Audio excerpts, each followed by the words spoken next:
What's up, everybody? Welcome to Podcast Now. I'm Alex, and in this video, I want to go over some questions about Gotham Knights that I asked you guys to give me over on Twitter. If you want to do it again, if maybe you missed out on that, let me know in the comments below any, random kind of topics for me to talk about on Gotham Knights. If I get enough of them, I can definitely make, a part 2 to this. But this is kind of like taking on topics that maybe we haven't necessarily talked about all that much in individual videos. So we got one from Madness. Why do you think it's getting a lot of hate? And second part, do you think it deserves the hate it receives, even though no one's played it yet? I mean, my opinion on other people's opinion is normally pretty simple, in that it's that you can think whatever you want. You can have whatever opinion that you want. I'm pretty, I don't care as much, and as maybe other people try to like make you believe what they believe. So if you don't like the game or you hate the game, I mean, I think that's absolutely your right to do it. I think the hate really stems from a couple different things. Number one, the killing Batman, right? And that entire idea, killing Batman, playing as the Knights when a lot of people wanted to play as Batman. And whether it's right or wrong to like want another Arkham game or want you're like, this was not what people wanted, right? They wanted to play as Batman, not like sidekicks. Whether or not you think that's right or wrong, that is what I think has factually happened. Then you'll have smaller things like the visuals or the combat style, of course, that maybe some people like, maybe some people don't like. And then one other reason I think people aren't so hot on this game is something they actually did to themselves, and that was when they canceled the PS4 and Xbox One version. So remember, this game is next-gen only, and there are plenty of people that do not have next-gen. Now, I personally think 2 years going into like year 3 for 2023, I do start to think the game should drop last gen. I've actually thought that for a long time. However, when you promise that the game is going to come out on last gen and then you drop it, you cancel those versions, that's different. So like while a game that gets announced today and it comes out next year, I would want it to actually only be next gen. I don't think it's necessary to be on last gen. But if you're going to tell people that it's on last gen, then it should be. So I'm actually in support of people being upset over that, because I think that's not a good, practice of, the communication there. But I think that's part of it as well. I'm not a big fan of the whole, I guess, discussion in general. Like, can you talk about a game at all before anybody's played it? Like, are you allowed to? I think the answer is yes. I think you can only go so far in judging a game before you've played the game. But I'm not one of those people that say, well, the game's not out yet, so you can't say literally anything against it. Because in that case, you wouldn't be able to say anything positive as well. You should have zero opinion whatsoever until the game comes out. I'm not about that life, so I don't really subscribe to that. But there is a degree of truth there where, I can talk about the gameplay, but you don't know for sure until the game actually comes out, which we're getting very, very close to. Teledia Plays asked, who would you main and why? That's an easy one, Batgirl. And why? I guess it's because it's kind of two parts. I mean, the like resemblance to Batman is part of it, but also factually, she was the first one that we saw, right? Like you see like 35 seconds of Robin back at, DC Fandom 2020, and maybe it's kind of like like a biasness, right? To the first thing that we saw. If Nightwing was the first person we saw, maybe I would be here saying I'm gonna main, Nightwing, right? But from where we stand, from seeing Batgirl first, she was kind of always my pick. And I like her style, and I think she's held up, though. That's another part of it. Her fighting style, the very first time we saw her, I really liked. And although now we've seen the rest of them, I still like her style best out of all of them. So that's still my reason. Java Jordan said, if you could redesign each character's traversal ability, what would they be instead? That one's tough because obviously, and that's something I have to be careful with, right? Because I normally do kind of pick on the different ways of doing it, like Robin's teleportation, and something I've talked about quite heavily that I don't like. I think I have a feeling that's going to break the fluid, like the flow of the game. And at the same time, though, do I have, replacements? Honestly, I just don't think you need specialized movement things. I think having them all have just a gun that can shoot and grapple, I think that's good. And then having vehicles, and I guess, the whole, you think of the Arkham games when Batman has a cape, and I think Batgirl, right, she's the one that's going to be able to glide, but none of the others can. I mean, like, is it historically accurate for some of the others to even have capes? I mean, you guys would probably know more than me.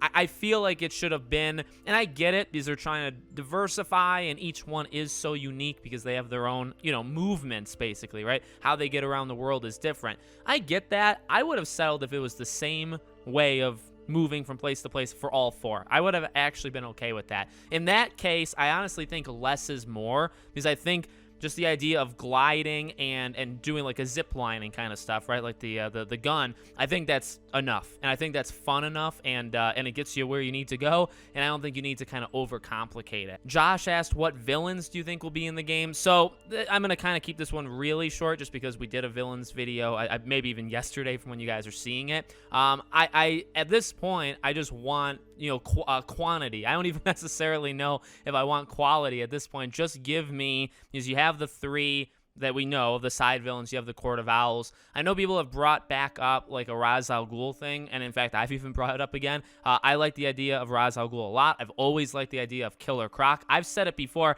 I was one of the first, and now I'm seeing it floating around the internet, so I'm going to take credit. Hush. I think Hush is a really good idea, specifically because of the Batman angle of maybe you could literally see him portraying Bruce Wayne, and can you imagine what that would do to the Knight's, psyche if that was a side villain arc. So I think Hush, and honestly Clayface for that same reason, and obviously he's confirmed, I think both of those are genius ideas considering the mimicness of them, that they can do that. So I really like that. But beyond that, Killer Croc is one that I like really, really want.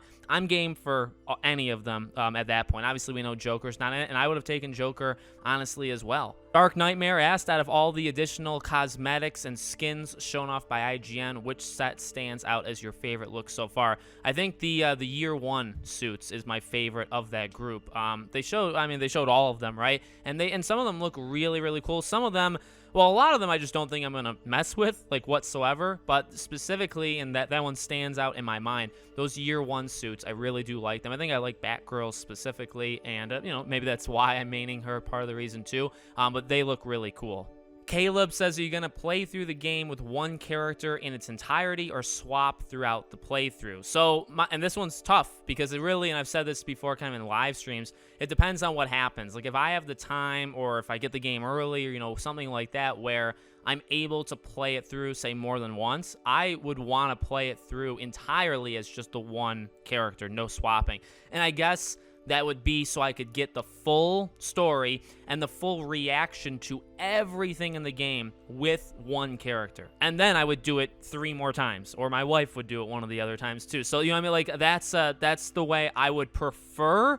If things don't go my way though, and I have to play like other games or whatever, honestly, because if I can only play the game, say, through once or even twice, I would swap. I would do more swapping throughout the game. But I don't want to do that, but if I have to, that's the way I would actually do it. Rais said, do you think the devs are hiding any other features gameplay-wise that we might not have considered?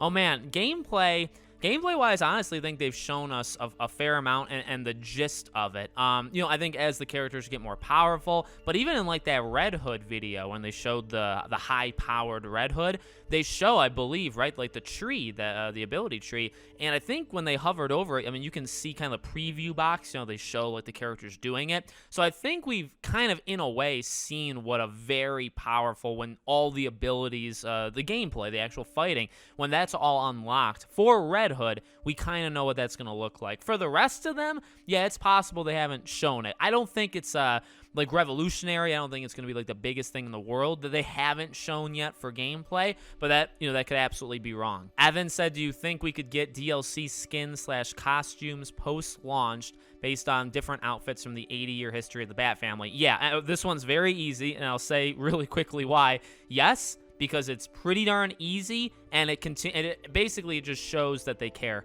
They care about people that want it, I guess, but they also care about the history of these characters in the world, right? Whether it's comics or movies, the depictions, right? Things like that. So I think that's an easy thing to do, and if they don't do that, then there's something wrong there. Mr. Happa said, do you think Batman is dead? No, that's a very quick answer. No, I do not. Jay said, what do you think will be the biggest surprise and twists and or shocks? The biggest one will be whatever the decision I think is on Batman. So if he's dead, that, even though, which is funny, at least to me, maybe it's I have a sick sense of humor, they've said that he's dead over and over and over and over. But if he actually is dead, to me, that's still the biggest shock, because I just don't have a lot of trust in them that they told us the truth all. You know what I mean? So that's realistically what I think could be the biggest thing.